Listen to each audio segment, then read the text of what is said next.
Hello and a very warm welcome to this edition of Public Forum. I'm Shalini Verma.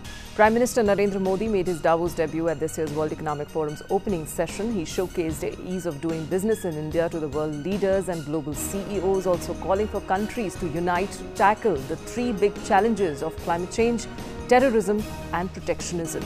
For the first time in 21 years, an Indian Prime Minister led a big government and business delegation to the summit in Davos, a visit that carries great significance in terms of business opportunities for the country. Protectionism is gaining ground and globalization is losing its appeal, but India is open for business, Prime Minister Narendra Modi told the World Economic Forum on Tuesday. Speaking at the opening of the forum, which has attracted 70 heads of state and government, chief executives and top bankers, Prime Minister Modi said everyone was talking about an interconnected world, but globalization is slowly losing its luster. He called climate change, terrorism and protectionism as three of the world's largest challenges. Globalisation के विपरीत protectionism और उसकी ताकतें sir उठाती जा रही हैं। उनकी मंशा है कि न सिर्फ वे खुद ग्लोबलाइजेशन से बचे, बल्कि ग्लोबलाइजेशन के प्राकृतिक प्रवाह का रुख भी पलट दें।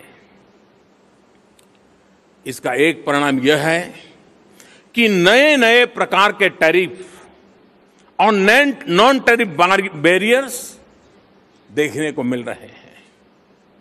द्विपक्षीय और बहुपक्षीय व्यापार समझौते और नेगोशिएशंस एक प्रकार से रुक से गए हैं।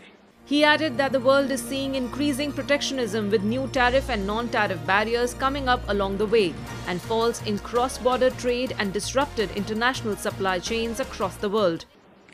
क्रॉस बॉर्डर वित्तीय निवेश में ज्यादातर देशों में कमी आई है और ग्लोबल सप्लाई चेन की वृद्धि भी रुकी हुई नजर आती है। ग्लोबलाइजेशन के विरुद्ध इस चिंताजनक स्थिति का हल अलगाव में नहीं है। इसका समाधान परिवर्तन को समझने और उसको स्वीकारने में है।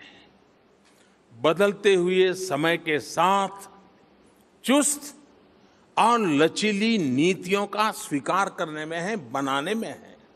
Under the theme of creating a shared future in a fractured world, this year's World Economic Forum, held from January 23rd to the 26th, will encourage leaders from all sectors to explore bold ideas and exciting opportunities for collaboration and cooperation with an aim to improve global governance and build more sustainable economies that work for everyone. The World Economic Forum, established in 1971 as a not-for-profit foundation, is the international organization for public-private cooperation and is committed to improving the state of the world. The forum engages the foremost political and business leaders as well as other influential people in order to shape global, regional and industry agendas. And Indian Prime Minister Narendra Modi mounted a defense of globalization at the World Economic Forum on Tuesday, urging joint action on climate change and economic cooperation.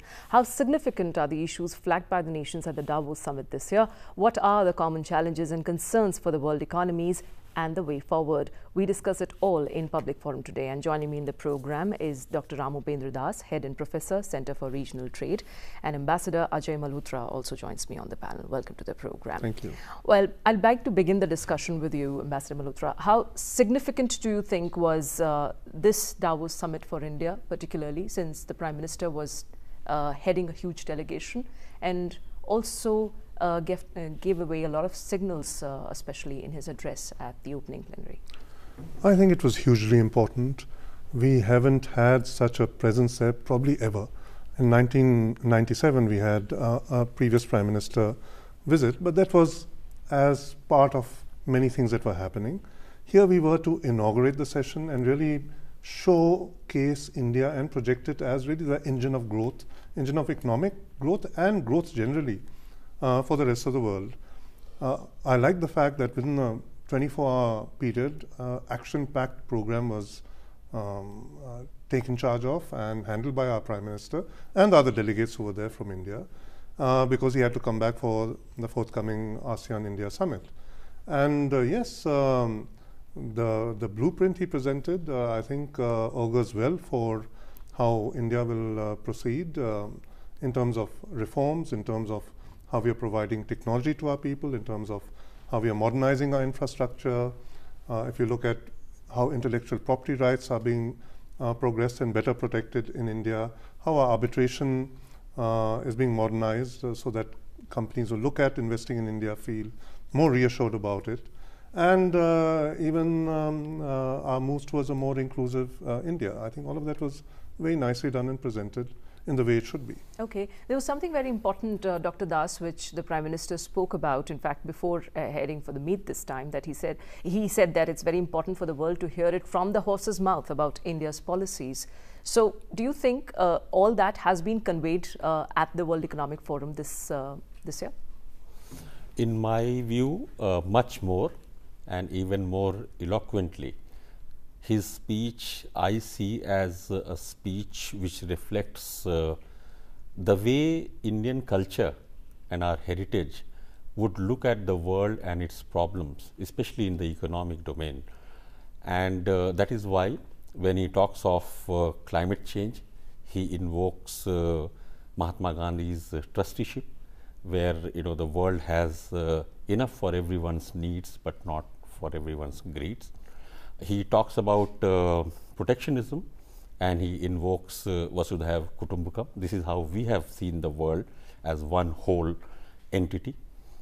And when he talks of terrorism, he says this is even more important than protectionism. And or he says protectionism is even more important than terrorism, which essentially means that terrorism also has its economic roots, financial roots. So when he talked about these three planks, he invoked the way we see the world and its problems based on our cultural heritage. And the philosophy of Sabka Saath, Sabka Vikas perhaps is more apt today when Davos had a theme of fractured shared future in a shared fractured future world. and fractured economy or world. That is where he talked about inclusiveness and dialogue as the solutions, rather than isolation either of a particular country by raising tariffs and non-tariff barriers against other countries, and also trying to provide a message that regional and global value chains are actually binding forces. Chains are binding forces. So global economic chains, value chains are binding forces, and we should make trade and investment as instruments to actually facilitate that. I think that's the undercurrent here. Let's look at the theme of this year's Davos summit, which was creating a shared future in a fractured world. By addressing the issue of protectionism, by flagging in fact the issue of protectionism, has in a way India really taken note of the undercurrent of this year's theme? Yes, I think it has, because if you look at the WTO and its performance, you had the Doha round, and it's now been 17, 18 years. We've had the Doha development agenda that was endorsed, but we haven't reached a conclusion. We are still talking because things are not moving in the direction where everyone can come together. And that has encouraged more of regionalism, bilateralism, etc. in trade. And as our Prime Minister pointed out, even that is not succeeding. You find the USA stepping back from some of its commitments, and others also then being little less than enthusiastic about fulfilling their trade obligations. So this is not the right way to proceed. And for a country like India, where we have always been very active in international trade matters and in the negotiations, so I think it's absolutely correct that we should point out that this is one important area, like climate change and terrorism, where we need to have complete a unity of approach, where we all need to pull together and try and make a success in these three particular areas. It's hugely important for the world, not only for India. And countries that are really not kind of shooting and moving in the right direction alongside need to review and see what they're doing, because We cannot allow this to continue for long. How effective do you think is World Economic Forum as a platform, particularly for the countries, for the world economies to gauge their problems, their common challenges and the solutions? I think it is a very important platform. Well, it started in 1971, if I remember correctly. And in the 48 odd years since then, it has grown tremendously. I remember when I was in Geneva in the 1980s, this was an emerging organization, and you wondered to what extent India and Indian companies and the Indian government should be involved in it. Now it's beyond a doubt. I think every year you have not only the top business honchos, as they're called, or CEOs, but also top political leaders. You have top celebrities coming and joining in. So in fact, it has grown beyond being merely a focus event for business people, which it is, without a doubt. You have all the top CEOs taking part in the events, but even gone beyond that. And therefore, the message that has to be conveyed there is not merely restricted to business. And I think our Prime Minister was right in not keeping only a focus on economic reforms and what we are doing, which is hugely important. That is a message the business community, the international business community has come to hear, but speaking beyond that also. This is a multilateral forum. You must take advantage of the opportunity when you know that everyone's focus, the limelight is on you, and put out the messages of concern to you. So climate change, terrorism, these are the right things to do. And for the business community, there is no better place for you to meet and interact than in the World Economic Forum at Davos. That is without a doubt. And Dr. Das, we are in a different position than, compared to our presence earlier at the World Economic Forum, at least economically. So does that really mean India would be, in fact, using every other platform to seek more business opportunities, to attract more businesses, and this is just an extension of that strategy, one would say? Yes, why not? Because today, when India speaks from a position of economic strength. And economic strength, as it was defined as demography, democracy and dynamism, and all which is happening for the development of people. If you see the government policies, the way we have liberalized our trade and investment regimes. He also pointed out about how bilateral and regional and plurilateral trade agreements and other agreements are actually not moving the way they must. Yes. So he is a votary of greater economic cooperation, especially when India is on an economic upswing. And on the other hand, we must not forget that India has daunting developmental challenges in the realm of poverty alleviation, inequality reduction, health, education, infrastructure, you name it. I mean, you name a world's problem and India also has those. That's true. So therefore, it is very important to see India which can do a lot for itself, but also in partnership with others, because say in terms of technology and innovation, that is one area where we need cooperation even with the developed world. And tomorrow's future, if you refer to Industrial Revolution 4.0, if we see that kind of a future and the kind of employment generation imperatives that we have, I think more R&D is required, and this is the time that India must engage with the world to address its own developmental challenges, but also help other developing countries like in South Asia and extended neighborhood ASEAN to make an economic dynamism framework which actually is a win-win situation for us as well as others. Okay. On that note, we'll take a very short break in Public Forum. Stay tuned for more on the other side of this break.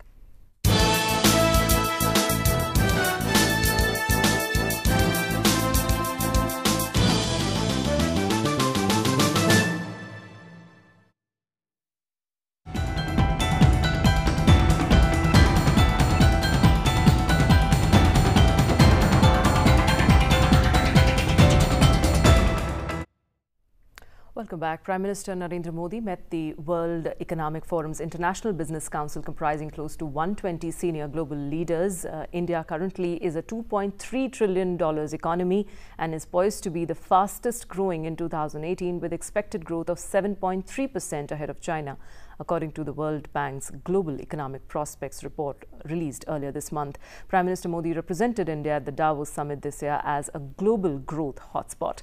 Well, Dr. Das, let's look at the possibilities of future engagements with other countries.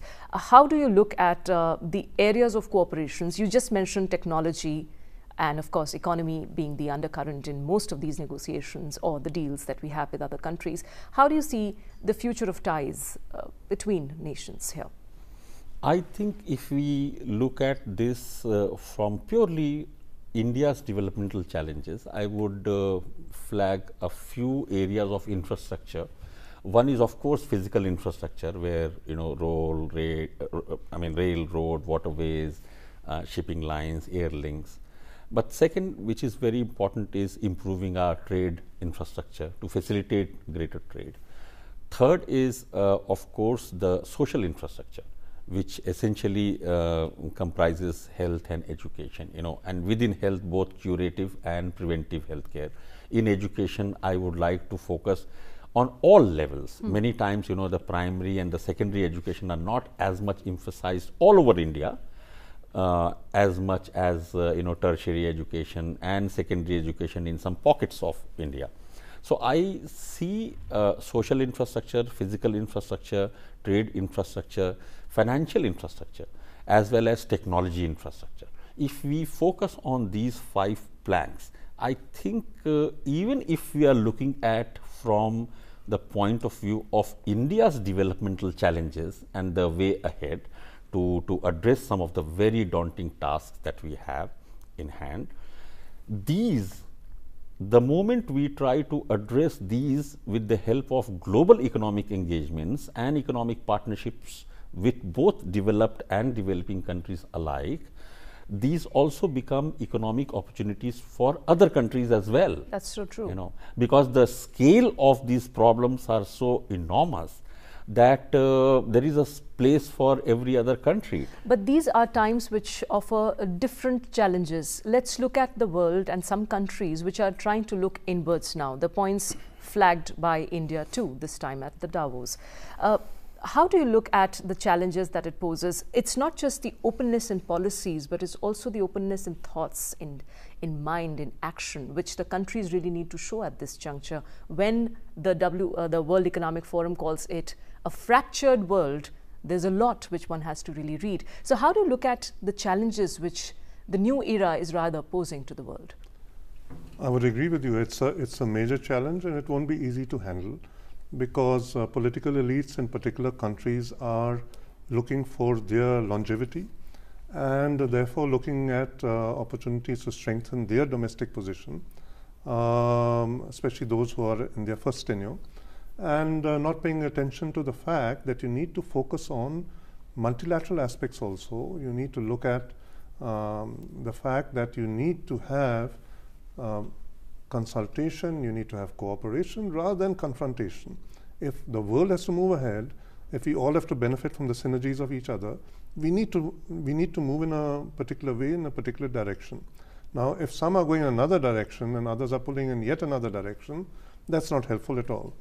I think these things gradually settle down. There is no one kind of beaten path that everyone has to follow, no doubt about that. But there's a broad consensus that normally emerges in these things, and I'm fairly certain it will in this case too. You have some big economies, the biggest of them all, which where there's talk about that country coming first, and yes, that every country would like to see that preference be given to its own situation, but it cannot be done in isolation. Now with the extent of international trade that takes place, trade in goods and services, the fact that you have different labor wage rates, for example, capital costs differ, etc. Money and investments will move in directions which make sense to companies, which make sense to countries also, yes, which are looking at trying to increase their wealth. Right. So we have to bear all of that in mind. I have little doubt that things will fall into place gradually. And whereas domestically you have to keep saying that country X first, etc., you have to understand that this is an era of globalization, as our Prime Minister said. Do you think on issues like climate change, for example, can countries show that they can show their intent more strongly than on other issues? Because after all, economy and environment these days are seen together, parallelly with each other. Yeah. Climate change is a very good example. You have up there now USA stepping back from the Paris Agreement, and yet much of USA still wants to go forward. They say, well, this may not be the right way to proceed. And you find states within USA saying, no, but we will commit. Companies saying, irrespective, my company will do the right thing that we would expect be done by us. And individuals and cities and organizations also coming forward to say, yes, our commitment remains. And now the assessment is that maybe even despite, for example, USA stepping back, you may still be able to achieve for USA the objectives that were committed to. What remains a problem is the commitments on finance and technology. That's right. Those are not have not been forthcoming, unfortunately. And without that, we will not be able to achieve the results that the Paris Agreement envisaged. That's a very important thing. Dr. Das, do you see that kind of openness from the major powers here, especially regarding the transfer, the sharing of technology and other things, not just about climate change, but on other fronts too? Well, that is a subject I'm glad that you have raised, Shalini, because technology transfer is something which the developed world, or the technology haves countries, have actually shied away from. Whereas there are countries that have actually shared technologies with Russia is one example, the former Soviet Union, where Mr. Malhotra was ambassador. So you have a mixed results on this. But my way of looking at technology transfer in future would be to understand that because earlier situation used to be a bipolar world and there was a very clear divide between the haves and have-nots, now in the age of multipolarity, and when emerging economies are going to play a determining role, I think technology transfer paradigm will also undergo a shift. Okay, but the World Economic Forum, what do you think are or will be the key takeaways this time? What are those things on which you will see the economies coming together and at least, sending one strong message? What are those issues? Have they been already flagged by India, the three of them? Exactly, and I think protectionism, I mean, looking at it from the economic side, because it's an economic forum, I think protectionism is something on which countries are expected to be united, and on climate change as well, they are expected to be united. On terrorism, I do not know how far they are going to be united, because there has been a divide, but increasingly, because terrorism is also a global phenomenon and it is not confined to a particular region or a place or some people. Therefore, I think there should be a consensus at least that this is a common problem. I only hope that they come out with actionable, agenda as far as this is concerned. I'll take concluding remarks from you here, Ambassador Malhotra. Well, I think the success of the World Economic Forum has to be judged in terms of outcomes. And as was mentioned, the major outcome will be in the economic sphere. Climate change and all was discussed, referred to in terms of the fractures that are there. But in terms of outcome, it will have to be up here, certainly on economic issues. And I do hope it will lead to closer cooperation and efforts to try and move our development round ahead and increase the impact that would be there if you have greater trade and economic cooperation. You have to do that. Okay. On that note, we'll wrap up this discussion. Thank you very much, gentlemen, for joining me in this program. Well, that's all for today in Public Forum. Thanks for watching. Goodbye.